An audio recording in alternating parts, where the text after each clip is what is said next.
सबसे पहले तो जिन भी बच्चों की सीट अपग्रेड होने की जगह रिटेन हो चुकी है वो कमेंट सेक्शन में अपना फ्रस्ट्रेशन निकाल सकते हैं। सब्सक्राइब बटन को दबा के अपना फ्रस्ट्रेशन निकाल सकते हैं।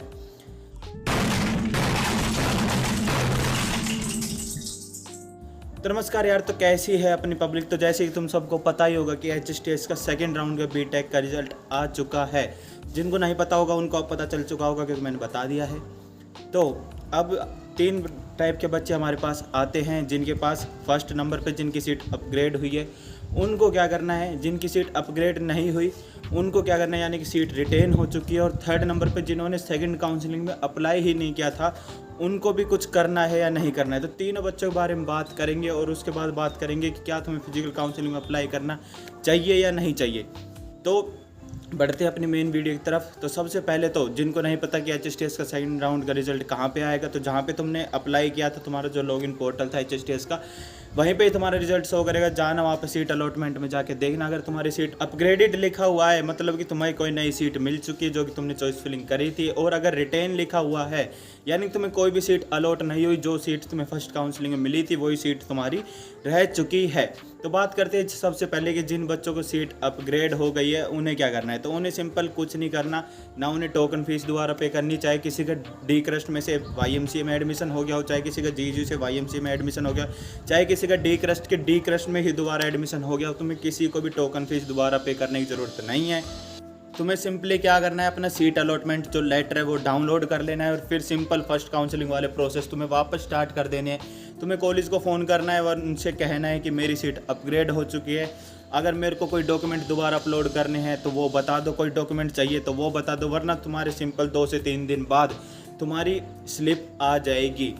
अब बात करते हैं जिन बच्चों की सीट रिटेन हो चुकी है यानी कि जिन्हें कोई भी सीट नहीं मिली, उन्हें क्या करना है। उन्हें सिंपली कुछ नहीं करना, तुम्हें सिर्फ फिजिकल काउंसलिंग का वेट करना है। ना तुम्हें कॉलेज में दोबारा फ़ोन करना है, ना तुम्हारे फीस है वो तुम्हें दोबारा पे करनी है। फीस तो दोबारा पे करने का ऑप्शन ही नहीं, मतलब मैटर ही नहीं बनता अगर तुम्हें सीट ही अलॉट नहीं हुई।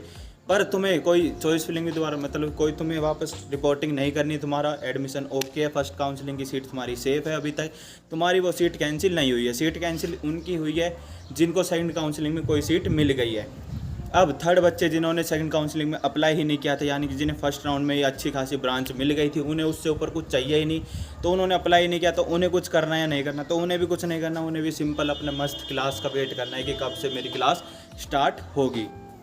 तो रिटेन वाले बच्चे हैं अब बहुत बड़ी कन्फ्यूज़न में, और जो अपग्रेडेड वाले बच्चे होंगे वो भी कुछ कन्फ्यूज़न में होंगे।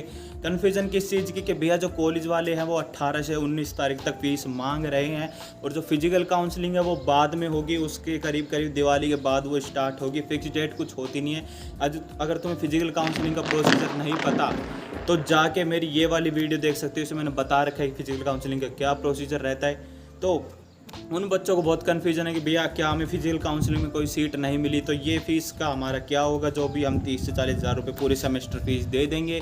और अगर सीट अलॉट हो गई तो क्या हमें दोबारा फ़ीस पे करनी पड़ेगी, और अगर सीट अलॉट नहीं होती है तो इस फीस का क्या होगा।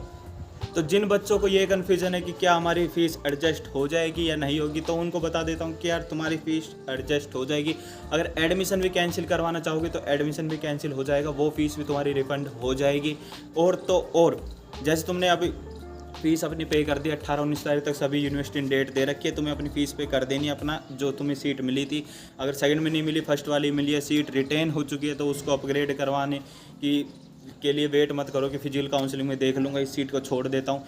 इसकी फ़ीस पे कर दो। फिजिकल काउंसलिंग में अगर कोई और सीट मिलती है तुम्हें तो वो फ़ीस तुम्हारी वहीं पे एडजस्ट हो जाएगी। और अगर एडजस्ट भी नहीं होती है, जैसे क्या होता है कि अगर तुम डी क्रस्ट के स्टूडेंट हो और तुम्हारे डी क्रस्ट में एडमिशन हो चुका है और तुम YMCA की फिजिकल काउंसलिंग में अप्लाई कर रहे हो, तो तुम्हारा क्या होता है कि उस टाइम पे तुम्हें अपनी फ़ीस दोबारा पे करनी पड़ती है। लेकिन जो तुम्हारी डी क्रस्ट वाली जो सीट होती है, जैसे तुम्हें फिजिकल काउंसलिंग में कोई नई सीट मिलेगी, तुम्हारी डी क्रस्ट वाली सीट ऑटोमेटिकली कैंसिल हो जाएगी। वरना तुम्हें एक बार यूनिवर्सिटी में जाना, वहाँ पे अपनी सीट एडमिशन कैंसिल करवाने का नोटिस दे के यानी कि एप्लीकेशन फॉर्म अप्लाई करके और तुम अपनी सीट कैंसिल करवा सकते हो, और वो फ़ीस तुम्हारी हो जाएगी रिफंड।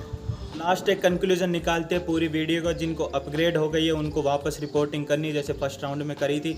जिनकी सीट रिटेन हो गई है उन्हें कुछ भी नहीं करना है। जिन्होंने सेकंड काउंसलिंग में अप्लाई नहीं किया था उन्हें भी कुछ नहीं करना है। सेकंड कंडीशन अपने पास आती थी कि क्या ये टोकन फीस एडजस्ट हो जाएगी या नहीं हो जाएगी, तो ये टोकन फीस एडजस्ट हो जाएगी। तुम्हें दोबारा फीस पे करने की ज़रूरत नहीं है। अगर तुमने डी क्रश में एडमिशन ले रखा था और अब तुम्हारा YMCA में हो चुका है तो भी तुम्हें दोबारा फीस पे करने की ज़रूरत नहीं है। अब जो बच्चे ये पूछ रहे थे कि क्या हमें 18 तारीख से पहले अपनी फ़ीस पे कर देनी चाहिए या नहीं, तो तुम्हें फ़ीस पे कर देनी चाहिए। अगर सीट सिक्योर करनी है और अगर फिजिकल काउंसलिंग में रिस्क नहीं लेना चाहते तो तुम्हें सीट की फ़ीस पेमेंट कर देनी चाहिए। वो फिर तुम्हारी एडजस्ट हो जाएगी वरना रिफ़ंड हो जाएगी, उस चीज़ की टेंशन लेने की ज़रूरत नहीं है। अब जो दूसरा क्वेश्चन बच्चों का आएगा, जो कि मेरे को पता है कि वो क्वेश्चन आएगा, वो आएगा ये कि भैया हमें सेकंड काउंसलिंग में ही कुछ नहीं मिला तो क्या हमें फिजिकल काउंसलिंग में अप्लाई करना चाहिए या नहीं चाहिए, क्या उसमें भी हमें कुछ नहीं मिला तो देखो यार, फिजिकल काउंसलिंग का क्या होता है ना, वो होता है एक लकी राउंड। जैसे अब क्या है कि जोसा काउंसलिंग स्टार्ट हो जाएगी कल से, जोसा काउंसलिंग की मतलब कल एडवांस का रिजल्ट आ जाएगा और फिर जोसा काउंसलिंग स्टार्ट हो जाएगी।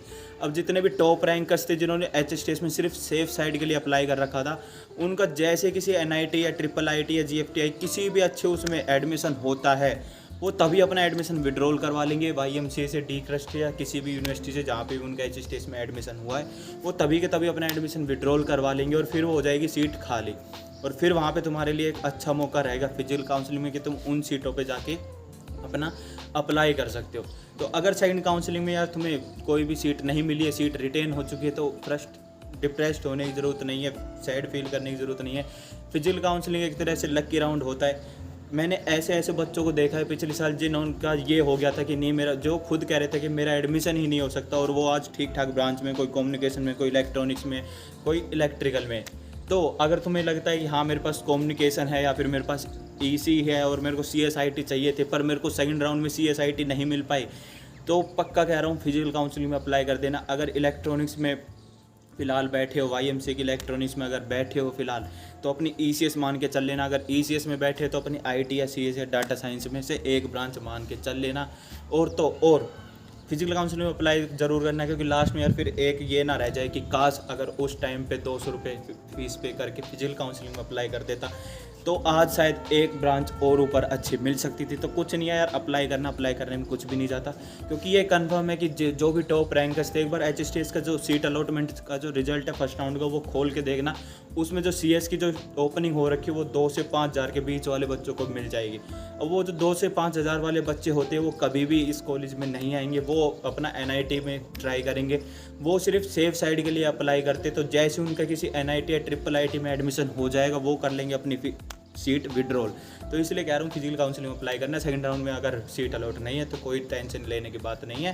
फिलहाल के लिए सिर्फ इतना ही। कोई क्वेश्चन हो तो इंस्टाग्राम पे पूछ सकते हो, कमेंट सेक्शन में अपनी फ्रस्ट्रेशन निकाल सकते हो। सब्सक्राइब नहीं किया तो सब्सक्राइब कर लो। धन्यवाद। बात होती है वैसे, सब्सक्राइब वैसे भी ले सकता है, तो वैसे भीख मांगने से क्या होगा है।